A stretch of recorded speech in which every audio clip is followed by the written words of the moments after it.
This is Aaron Casserly Stewart, and you're watching the Break It Down Show. Aaron Casserly Stewart is a music business professional, has been for many years, first as a singer, now as a manager. He's also very involved in the furthering of humanity. Let's bundle it up and say that. And with that, we start the show. What are we after today? Tell us about what we're going to talk about today. Gosh, that's a good question. I'm following your lead. I have no idea. We're going to talk about Matt Hoy. I know that. Well, we are going to do that as well. Yeah. Many-time guest Matt Hoy is a singer, solo artist, but also happens to have a day job in a band we know and love called UB40. With Ali and Astro, you have to say that, or the other UB40 gets mad. Yes, so we love everybody. So we don't want to make anybody mad. That's right. So, but the relationship between the two of you is one of artist and manager. Is that accurate? That is correct. Yes, that is accurate. Yeah, and sparring partners sometimes as well. Okay, so artist, manager, and so much more than that. Yeah. It really is. And the thing is with Aaron, and he's kind of representing me now as my manager. He's one of my best friends ever now. It's finally having a manager that gets you.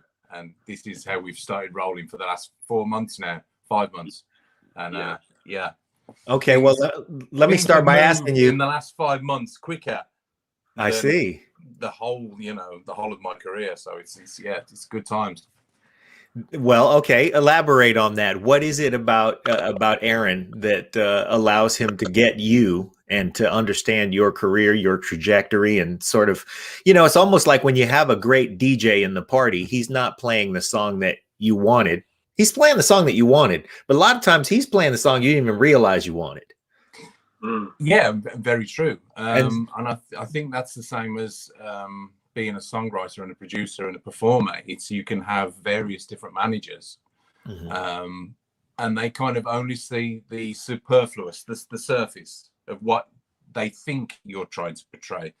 This is the first time I've had representation of a manager who's actually listened to what I'm doing, listened to what I'm saying, and he gets it in the same way that I do. And so we've kind of forged this journey together from the same backdrop, as it were, so it's so much easier. Everything is easier because we both know what each other's thinking. We kind of know not to go down that road, but we know to go down that road. So it's great.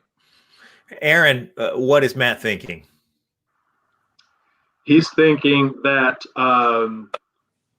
that I'm going to give him a big fat kiss when I see him for saying all of those nice things about me. That's what he's saying.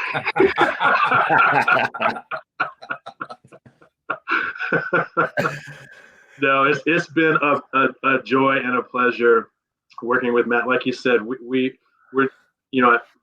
friends. He said it correctly. He's one of my closest and dearest friends. In a very short amount of time, it's like we've known each other, all of our lives. Really, we really get each other. There's a lot of banter in our work. There's a lot of fun in the work, but we also know when to get down to business and take things seriously. But it's been an absolute pleasure working with Matt, for sure. How did this union begin? Where did you guys meet? How did your professional paths cross? Yeah, that's a good question. Actually, we have been kind of following each other on Facebook. Actually, I think it was Mark Anthony, wasn't it? Yeah, Mark Anthony made the connection. Who is a friend of Matt's, and we were just happened to be talking one day, and he was like, "Hey, I'm looking for a manager. Would you be interested in working with me?" And I was like, "Absolutely, yeah," because I'd been, like I said, following his career for at least the past 6 months or so, and that's how it came to be through Mark Anthony, a mutual friend of ours, was how we were introduced to each other. Okay, so that gives also some professional cred to both sides. I mean, it's almost like a valued friend endorsed you both for the union. But what specifically in the things that you saw that Matt was up to made it appealing to work with him? When we initially talked and he shared the direction that he wanted to go, and his influences as well. Yeah, I prior to moving to the States, I was a singer with a group called the Sounds of Blackness. Yeah. And Matt has, his R&B background, his gospel background and influences that just, resonated with a part of my journey.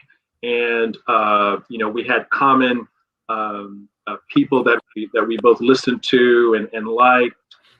So it just made sense for us to work with each other. It just made sense. Okay. And Matt, on a professional level, what made Aaron attractive as a manager?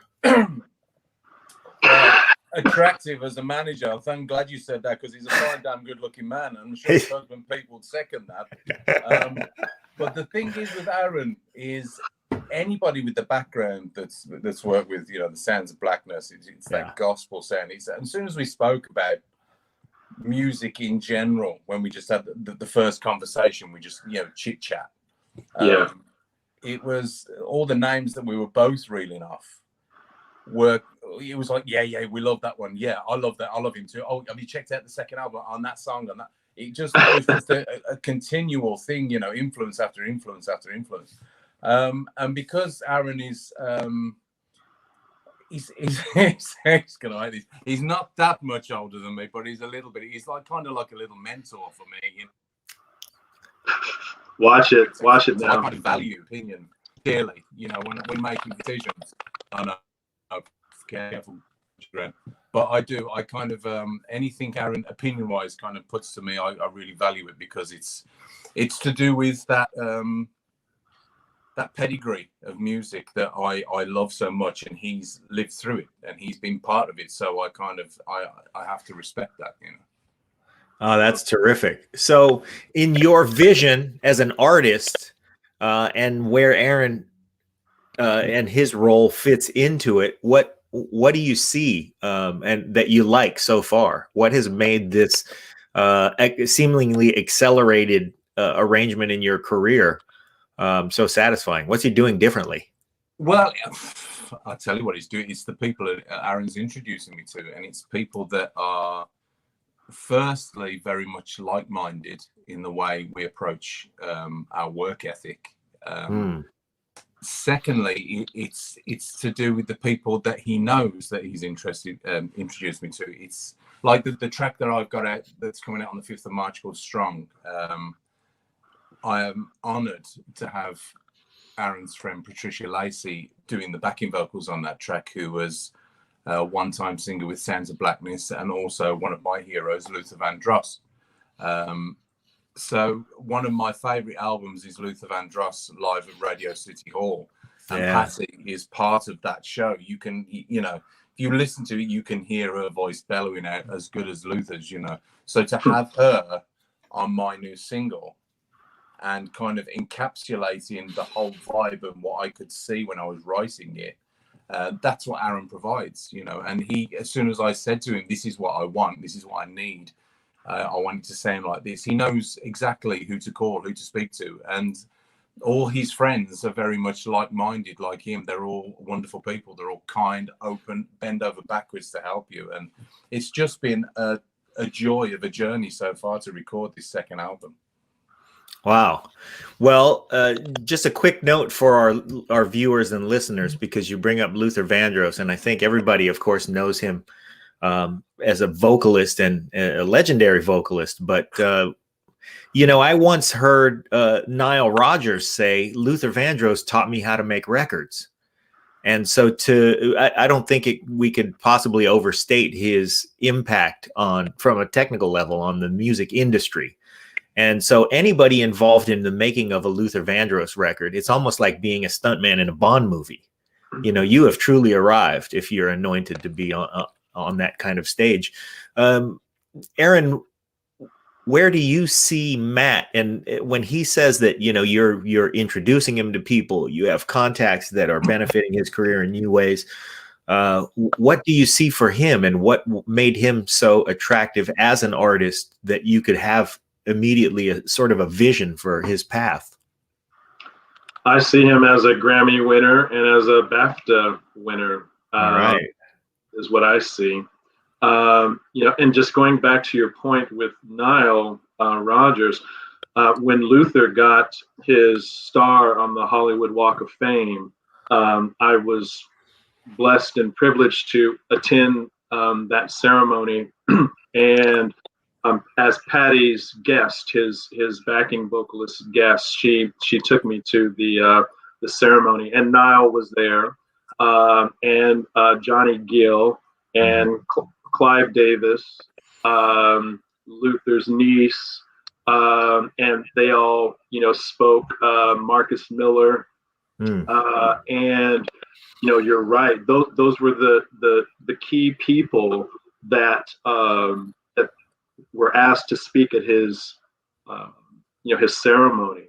And Luther influenced each one of those, you know, individuals. Of course, you know, with Patty as well, being his backing vocalist. But you know, my vision for Matt is to be, you know, an R&B singer, R&B / reggae, you know, singer. Obviously, that's been a big part of his career, is reggae. But we're taking this this journey down a more R&B route, and you know, he definitely has the pipes for it.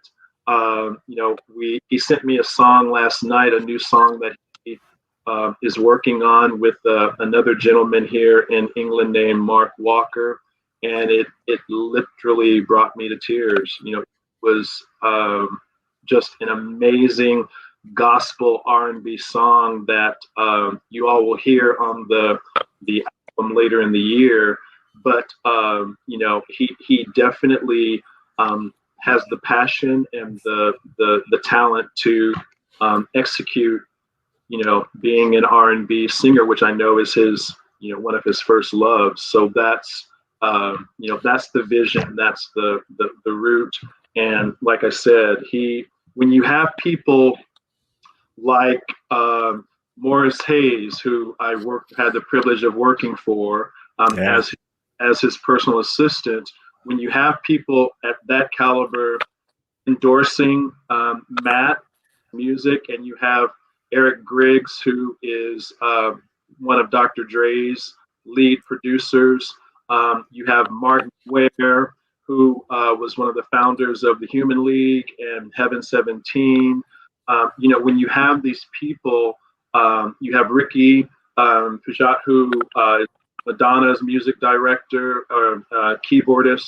When you have these individuals at that level of the industry that back him and support him, you know, that tells me all I need to know. You know, it's a no-brainer, because those people, believe me, none of those people would give Matt the time of day if they didn't believe in what, you know, he stands for and what he's doing and his voice and, you know, all of that. They just wouldn't. I presented each one of those people that I've met or that I mentioned music from artists, you know, over the last 8 years or so that I've known them.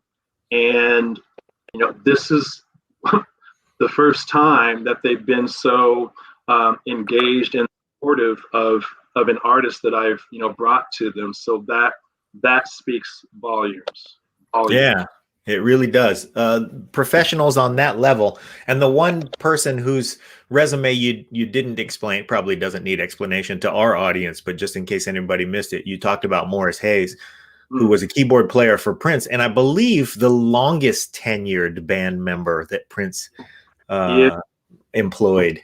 And that really is saying something, because what you're talking about in all of those individuals, and obviously in Morris Hayes' case, are are the music professionals who put in the time, because each one of those guys is going to look at someone like Matt, not just for the pipes, but for the work ethic, like you mentioned, and for his ability to deliver time after time after time, because the music business is an endurance sport. Yeah. And, you know, it really just takes a special kind of individual to have a talent and then to take it to that level. So, Matt, how does it feel to have Aaron speak so glowingly of you? And does that play into what you find appealing about him? Well, everything he's just said is quite right, to be fair.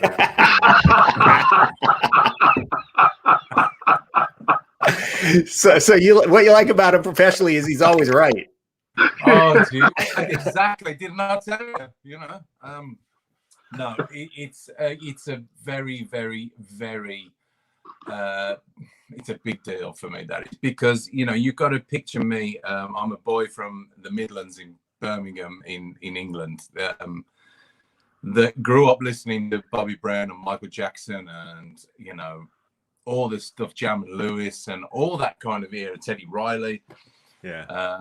So to have somebody like Aaron kind of say that I am, you know, welcomed into that kind of era of the industry, is a very, very big thing for me. And it's kind of justification in a sense, whether it's granted or not. But for me, because I've researched and loved and studied and just worshipped that whole era, to finally be a part of it is very, very, very special, you know.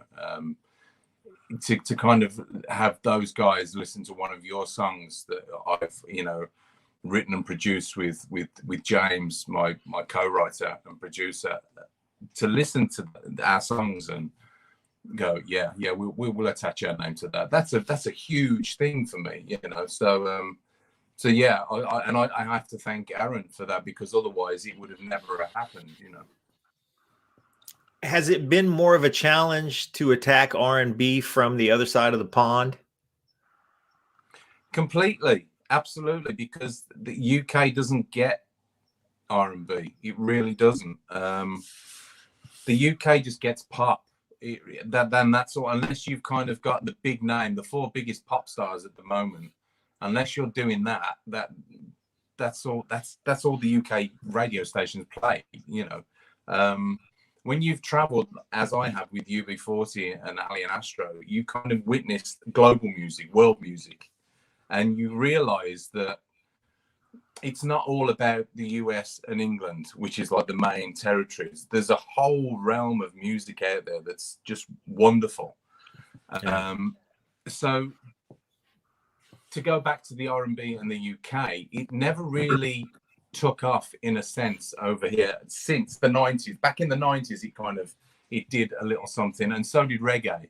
But from that point on, it kind of faded away. And anybody that's attempted that kind of 80s, 90s R&B has ultimately failed, in my opinion.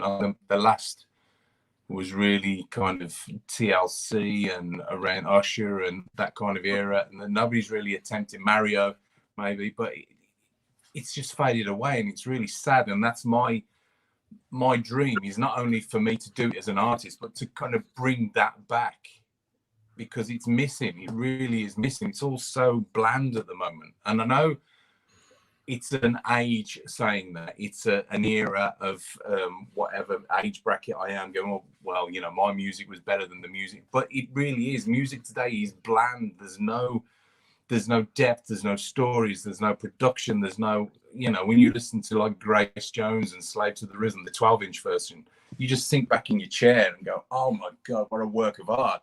You don't get that anymore. It's all crap.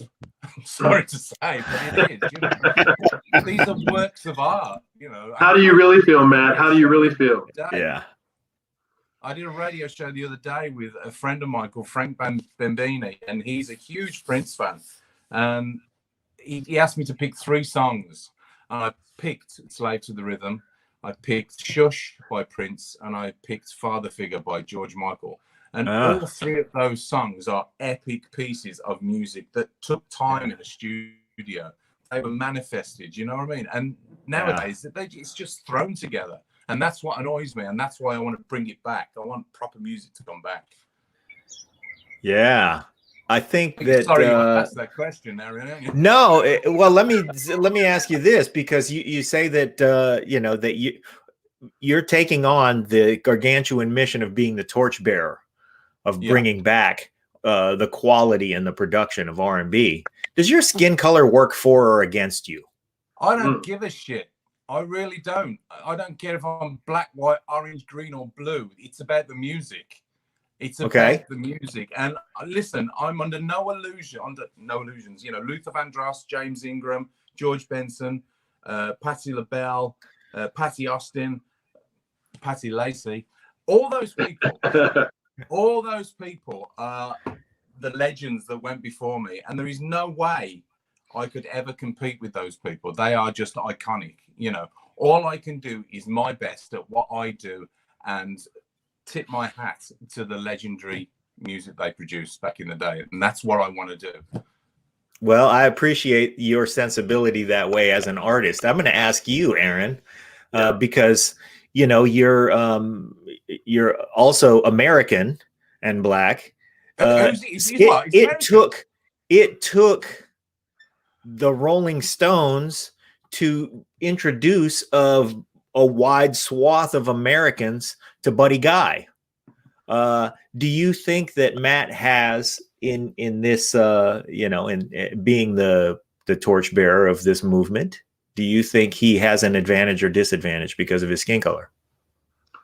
You know, there's always going to be haters. Mm-hmm. Always. That's just, you know, no matter what you do, whether if Matt was black, there'd still be haters. Sure. It doesn't matter.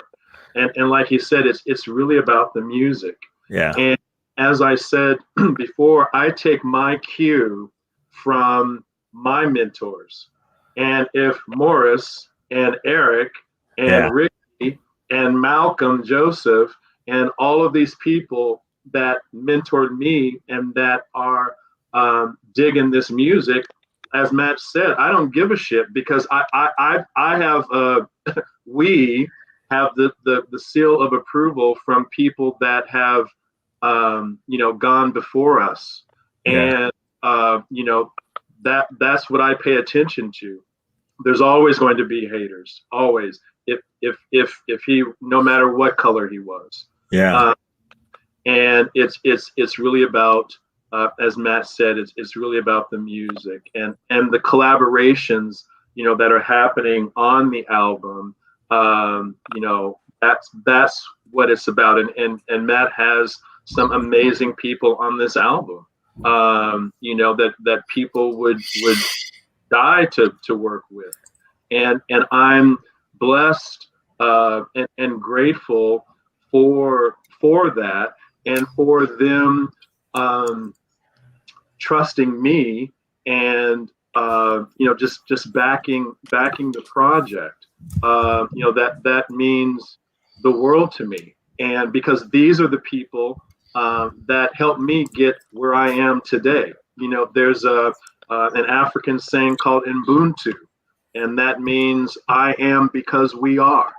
You know, and that's what it's about. I'm here because of all of those people that we mentioned, along with Gary Hines, you know, as well, the director of the Sounds of Blackness. You know, that's why I'm sitting here talking to you now, and I'm very clear, you know, about that. I didn't get here on my own.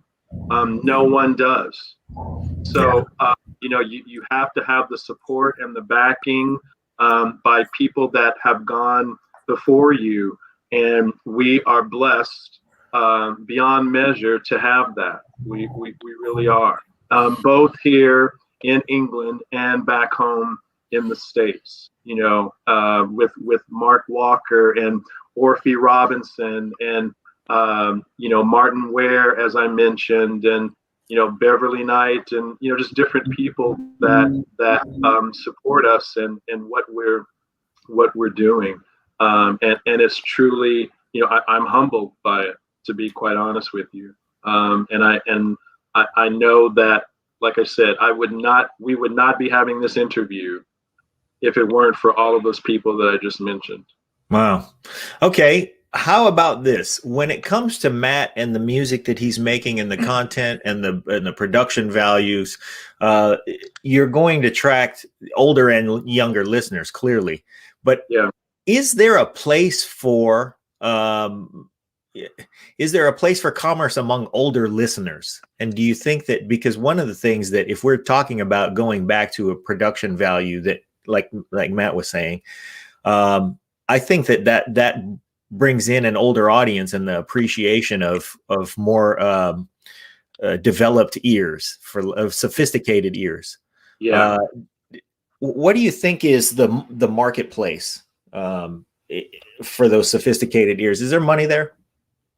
Yes, I think, as Matt made a point of, that's something that's missing in music, that old school production, story telling within music. I think there's definitely a market. D'Angelo just coming out of hibernation now, and yeah, as he has done several times. And various people, her, there's that style of music, particularly for our generation, for our age, the middle-aged folks that we are. There's definitely a market for that style of music and that type of music. That's, if we want to talk, financially, that's the generation that has the coins. You know what I mean? Okay. And our longing, as Matt said, I for that type of music that he's doing. So yes, there is a market for it. I do believe. Absolutely. Okay, so there's the demographic that has the disposable income, and yeah, exactly. that exists, but we have to encourage them to spend it on something. And I'm going to very quickly tell her story, because I'm from Vallejo, California. We have the same hometown, and I'm a big fan of hers. But she, I think we had a radio promoter named Jeff Traeger on the show. He's been on several times, and he said that he did a concert called Voices of Latin Rock or something. The headliner of the thing was, no, actually, that might have been a different show. But anyway, he was throwing a show that the headliner of which was Tower of Power. Yeah. And she at the time was probably 14 or 15 years old. And he brought her up to introduce her to the band because he wanted to have her come and sit in on something. And they said, well, what do you want to sit in on? Do you want to sing? And she said, well, yeah, I want to sing, but not really. I want to play bass. And surprised everybody in the room, because, there's Rocco Prestia. She wants to play bass. And she said, not only do I want to play bass, I want to play what is hip. And she pulled it off. And that's an unknown her story that I think really should be to speak to the quality of what she's putting out, that at age 15, she could get on stage with Tower of Power and grab a bass and play what is hip. Amazing. And I think that's really what you're talking about, is that the sophisticated ears perk up and go, oh, we're about to hear something real. Yeah. So along those lines, you and Matt are planning to deliver something real. Is there an angle there so that the sophisticated ears can call attention to what Matt's doing? Is there something that is there a trick up your sleeve? What are you hiding? I think there's not really a trick. I think it's bringing in the people that we have brought in to play on the album. That's the quote unquote trick, Okay. So we as Matt mentioned, we have Patty Lacey, we have Desi, who is the lead vocalist for a group called Parlor Social out in your neck of the woods, out in California, and her husband Ricky, who is Madonna's keyboardist. They have an amazing group. So we bring Walter Chancellor Jr., who was one of Prince's saxophonists. That's on the project. We're bringing in that flavor, so to speak. By the people that do it the best. And Mark Walker, who is an amazing keyboardist here in the UK, who's played with Anita Baker and all kinds of folks. Malcolm Joseph, who is Grace Jones's bassist. He's on the project. So we're bringing the flavor to the album, and coupled with Matt's voice, that's what makes it. Orphe, Robinson, just like I said, all the people that are involved are really that. I think that's the quote unquote trick, if you will. Okay, yeah, that's a great trick. It stands the test of time, that's for sure. I was going to ask because I saw a comment from Malcolm Joseph, so we know his ears are here, but I was going to ask if he's on the record. One thing that Pete and I haven't talked a lot about yet is that I'm launching a new show on our production company, and that show is going to be called Focus on the Funk. So, and that's what it is. It's going to be a music only show. And just like the two of you recognized an attraction for each other, it's not necessarily going to feature only funk artists, but it is going to only feature artists who are funky.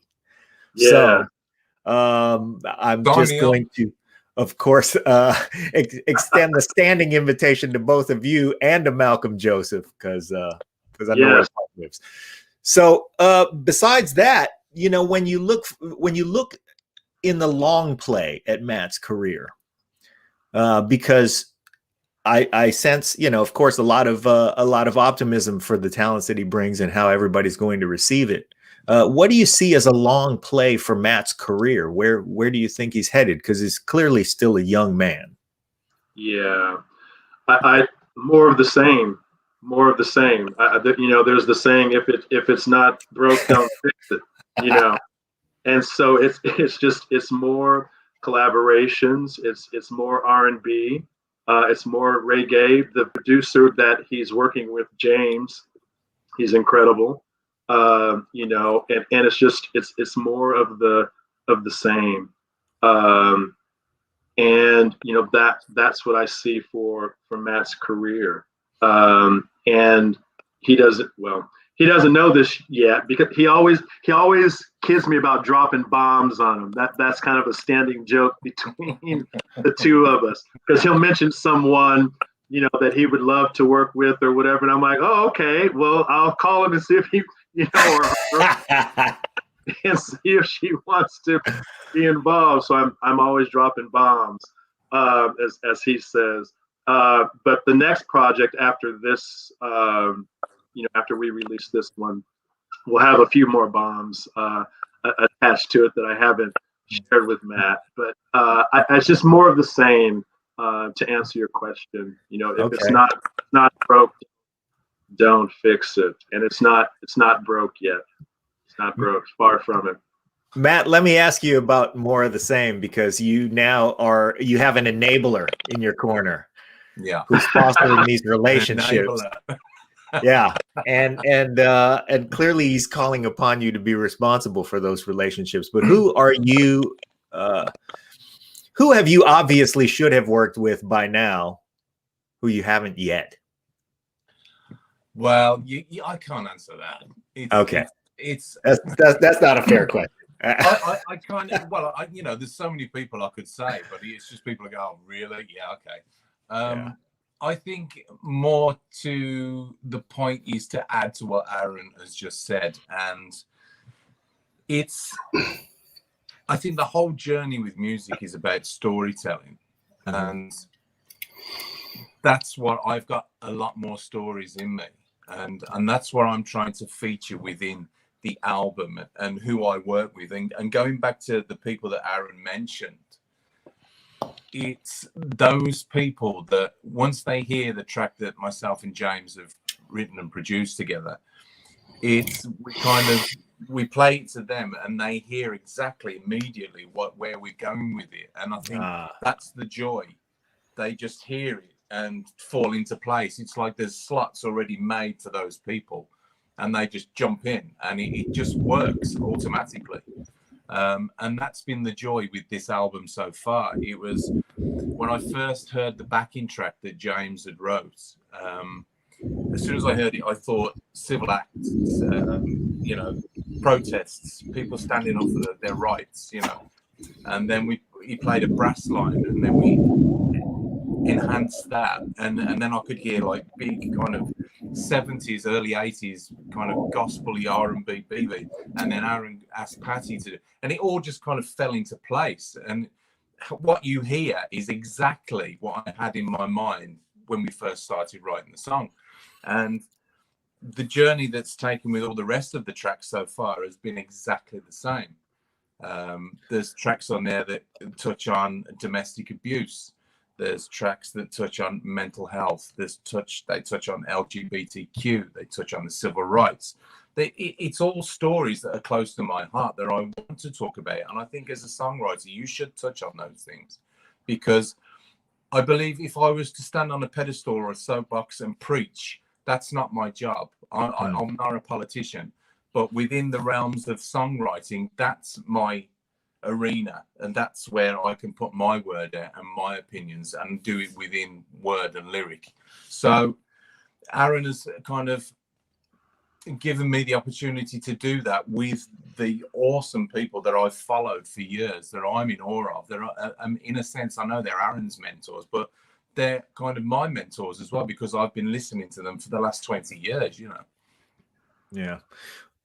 This album, was there, I mean, because of your sensitivity to whatever's going on in your life at any given point in time, whatever you produce in a time period is going to have some level of continuity. Yeah. But is this album conceptually continuous in a way that's more than that? In other words, is there something that's a through line in your mind on all of these songs? Yeah, completely. I mean, you guys know Happy that I wrote on the first album. Mm-hmm. The new song Strong it's like Happy's big brother. It's like the grown-up version of Happy. And the whole album is the same. We touch on different subject matters. But it's like with anything, it's like life, that, you know, the more you do something, the more you mature. It's like wine. It just, your songwriting gets better. Your ideas through production gets better. The people you work with add different ideas. And then with Aaron facilitating all these wonderful people to work with, they throw stuff in the mix, and it just becomes this big pot of awesomeness, you know, that you have to get rid of stuff that back in the day you would have cherished, but there's just too much of it, and it's all awesome, but you have to decipher what you want to keep and what you want to get rid of, because you have this kind of, in a way, a scripture, a story that you want to keep to, but it's just a wonder to be in that position, to have that to hand. Okay. You know, where you're getting rid of great stuff because you can, you know, it's just it's amazing. Because you will make more and it will be greater. Absolutely. You know, it's phenomenal. And I think just to piggyback on that as well, you know, one of the things, you know, obviously that we'd like to do is to get more, Matt, more exposure in the US, you know, obviously here in the UK, but also in the US. And that's one of the reasons why I wanted the U.S. connections a part of this project, because those individuals will, you know, be promoting the project in the States, and that's more of a direction that we're going as well, is making Matt's name more known in the States, separate from, you know, the UB40 thing. He just coming into his own and having his name be more familiar with folks in the States. Yeah, I mean, go I'm ahead, curious, Aaron. Yeah, when you're looking at Matt as a product, so obviously Matt has tremendous passion for what he's doing, which I would put up against any, you know, algorithmic friendly beat or song or whatever it is, right? We know we can hear the same song over and over again, but Matt is putting something that's special in there, like a real talent, obviously, but there's something in his message. He wants to go after gospel. As a manager, how do you sell that? How do you sell something that's, hey, here's this British guy who's just got this passion for gospel? Because at some point, it's got to be marketable. I'm not saying that it's not, but you're the guy that has to do it. Yeah. And I go back to my previous answer. I look to my mentors and their mentors and their mentors. And if they are behind this project and they checked off the, okay, this guy's, he's got it and he's legit, that makes my job easier as a manager by contacting and making those connections in the States, because I have, the people that have already approved it, so to speak, and backed it. We have that in our corner and in our favor. So that makes my job easier. And again, yes, there's going to be people, what is this white guy? Who is this white guy? This British white guy think he is coming over and singing R&B and reggae and gospel, and so be it, and so be that. It would not make a bit of difference if he, no matter what color he is. So having the backing of the people that we do just makes my job easier, to be quite honest with you, because all of those people know people, in the industry. When you get to a certain level in the industry, as both of you know, the circle becomes a lot smaller, and we all kind of know each other, or know, we're 1 or 2 degrees separation from someone when you get to a certain level in the industry. And so all of those people that were mentioned before, they're going to sign off and say, yeah, Matt's not only is he talented and his music great, he's a great person. And a lot of that boils down to, people think that it's all about the music, and really it's about relationships. That's what it's about. It's about music, but it's also about relationships and how you treat people, and surrounding yourself with like-minded individuals, as Matt said at the beginning of the interview. That's really what it's about. And yes, it's about the music, but a huge part of it is about the relationships as well, and the networking and the connections.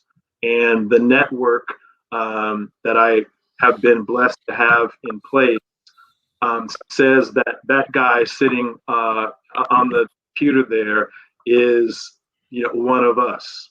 So that makes my job much easier.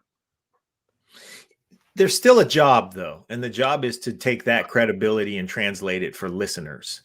Yeah. And I, when I asked the question earlier, the question I really was after was, do you think that Matt, because he has the inherent credibility, also can widen the audience and bring new listeners to discover R&B in a way that they hadn't before? I think so. And to be a role model for others that want to walk down that that path. For instance, Eminem, who one of my best friends in the music industry is a guy named Eric Griggs, who is on the Focus 3 Dots, Dr. Dre's production team, and and worked on Eminem's last album, did produce several of the songs on that album. He did the soundtrack for Dreamgirls, and a number of different projects he's worked on, Stevie Wonder's new album, but my point is with Eminem, being a white rapper, and having to quote unquote prove himself, that was a challenge. For sure, when he came out, and but because he had Dre's backing. He had Eric's backing. He had a number of people backing him in, the hip hop community. He was able to be, successful. And I and the same thing, with Matt. I just, yes, there's going to be work. Don't get me wrong. It's not going to be, a walk in the park to, for people to hear him and to develop new audiences. But I think the uniqueness of, because he is who he is, and being a white British man doing R&B and reggae and gospel, there's something very, unique about that. And Matt is a person that he definitely, recognizes his privilege. He gets it. He's not asleep on that. And we've had many conversations and posts, and he's definitely an advocate for, he and his sister are both advocates for people of color and LGBT and women and climate and all of that. And he definitely recognizes his privilege, definitely recognizes the shoulders that he's standing on in regards to this particular genre of music. And when you respect the people and the music and where it comes from, like Matt does, that also speaks volumes, and it makes him more welcoming and welcomed in that particular community and in that genre. With some privileged white dude singing this genre and not giving a rat's ass about where it came from, or claiming it as his own, or all of that stuff, then it would, well, first of all, I wouldn't be working with him if that's how he was. Yeah. Right. But he's not. He's very conscious of his place in this genre. Very conscious of. I'll take it a step further. First, I want to address this person, Marianne Catrona, because I don't know her, but I like her. She said some very poignant things here. That comment about bringing her kids into what she considers real music. That's terrific.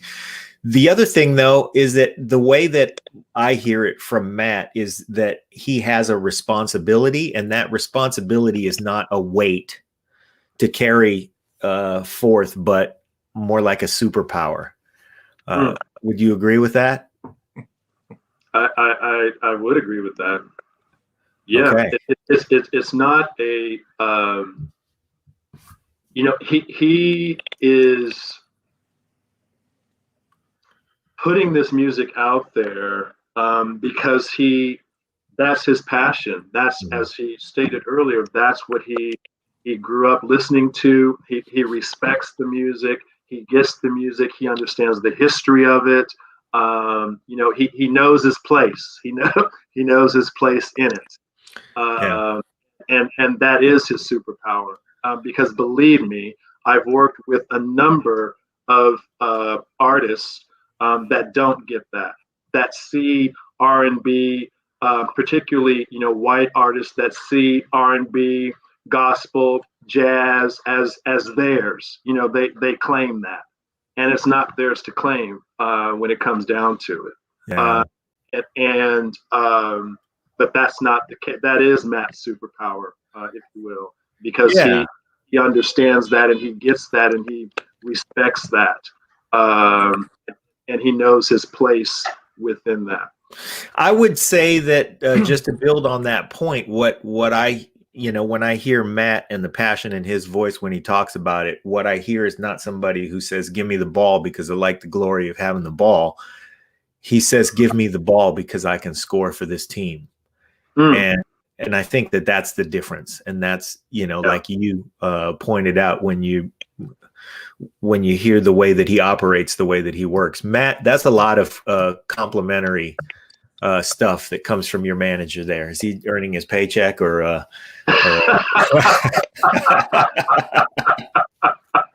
or is any of that true? What does the responsibility mean to you? I think, I mean, Aaron has just said some very, very humbling things, to be fair. I think what I have to go back to the point of the white thing and the R&B and the whole, it's like a big sphere that covers that genre and black music in general. And for the last 11 years, I've stood behind a white man in the reggae world. And what I've learned from Ali Campbell, being a lead vocalist in a reggae band that for the last 40 years has kind of been on top of their game, is the humility you have to have for that genre. And it's about understanding where that music comes from. It's about understanding what you're saying about the music and what you're presenting. And I've learned so much from Ali Campbell in that sense through the reggae side of music. I mean, I've been backstage at certain festivals or shows where full-on dreads have come back to kind of put Ali on the spot, and he's destroyed them, you know, because he's not just a white man singing reggae music. Reggae music is Ali Campbell. That's the reason he does the music. And in a sense, it's the same with me with the R&B. And going back to another point, it's not just the R&B. It's having been with UB40 for the last 11 years. I adore reggae music. So to have my two favorite music, to put them together, the passion, you know, to combine the two, is phenomenal. And talking about the R&B side of things, the same as Ali and reggae, I have studied R&B from year dot. It's my music, you know. It's what I grew up on. It's the vocalists, the albums, the producers, the writers. You know, you have to appreciate that and you have to acknowledge that. So for me, to not want to do it, I would be insane. Even it doesn't matter what color I am. You know, this is my music. This is what I want to do. And just because I'm white, it's about knowing what's behind that history, carrying that through, putting that into word, working with the people I do and representing and telling the story. You know, that's what it's all about. It's not just about a white boy singing R&B and, oh, he's got a good voice. And, you know, it's about knowing where that comes from and putting that in your music. That's beautiful. As you take this album into the world, who do you hope gets it? I mean, we hope everybody gets it, but is there a particular audience that for each of these songs that you're really hoping you reach? I think, yeah, I mean, like you say, obviously everybody would be the ultimate goal, but yeah, it's like life's ongoing struggle. Everything, you know, I shouldn't have to be writing songs about being strong or being happy. You know, we should be in a position where we all naturally are in that state of mind. And it's a sad state of affairs, really. But I hope it reaches everybody. It's personal. Do you know what I mean? It really is. And I don't know. It's just such a hard question to answer. That is. Yeah. I think just looking at the video for. I'm sorry, I didn't mean to jump in there, Matt. No. Just looking at because we're currently we filmed the video for the single "Strong," and as Matt alluded to at the beginning of the interview, you know, we are showing images and scenes and people from all walks of life, you know, from the BLM movement, from the LGBTQ movement, from the climate folks, the women, mental health, color, mental health, you know. Yeah. So those are the people, and the message that we want to get out there, and those are the communities and the populations, that we definitely want to reach, which is reflected in the first single that's coming out and the visuals to that. And it's like, you can't identify with something if you don't see yourself in it. And if you are working somewhere, or you want to achieve something, and if you don't see yourself present in it, it makes it more challenging and difficult to quote unquote get it. And so with the visuals of Strong, it was very deliberate and very conscious about what images were shown, and what who we were trying to target with the message of the song. I agree. I think it's education. I think educating people is just like a never-ending situation. And I think through the music, it's not so much as I want to stand on a soapbox and tell people my opinions or my thoughts or the way I live my life. It's about bringing people together. I have so much time for just anyone. I like talking to people. I like to know what's going on in their lives. If they're sad, if they're happy, if they've got problems. It's all about communication, and communication leads to education. And that is what I try to do, and make people aware of certain things, because so many people breeze through life without even kind of understanding the common knowledge of certain subjects, and they don't care. So when you kind of infringe on the subject with them and you can't get inside, it's really annoying. So if you can have a subject matter within a song that is easy to listen to, but the point is there, people can hear what you're trying to say, and it covers a multitude of different backgrounds.